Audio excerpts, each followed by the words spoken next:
So ఇవాళ జరగబోయే India versus Pakistan match నిజంగా చాలా ఆసక్తికరంగా ఉంటుంది.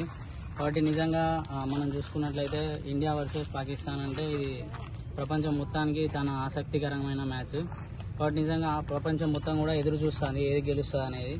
కాబట్టి ఆబ్వియస్గా మనం ఇండియన్స్ కాబట్టి ఖచ్చితంగా ఇండియా గెలవాలి. కానీ పాకిస్తాన్ కూడా మంచి ఆపోజిషన్ ఉన్నది. కాబట్టి మనోళ్ళు కూడా చాలా గట్టిగా ఆడాలని నేను కోరుకుంటాను. ఇంకా విరాట్ కోహ్లీ కానీ, రోహిత్ శర్మ కానీ, హార్దిక్ పాండ్యా కానీ వీళ్ళందరూ కూడా మంచిగా బ్యాటింగ్ చేసుకుంటా, బౌలింగ్ చేసుకుంటా మంచిగా ఆడితేనే వాళ్ళకు కూడా మనం మంచి టార్గెట్ ఇవ్వగలుగుతాం.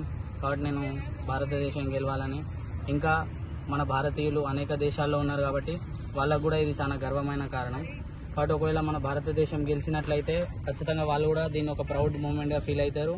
ఇంకా బయట దేశాల్లో జాబ్స్ చేస్తూ బయట దేశాల్లో ఉన్న మన ప్రజలందరూ కూడా చాలా హ్యాపీగా ఫీల్ అవుతారు. ఇంకా వాళ్ళు కూడా ప్రౌడ్గా దీన్ని అందరికీ చెప్పుకుంటారు మా భారతదేశం అనేది గెలిచిందని. కాబట్టి ఖచ్చితంగా ఇండియానే గెలుస్తుందని భావిస్తున్నా. ఇంకా ఇండియానే గెలవాలి. జై భారత్.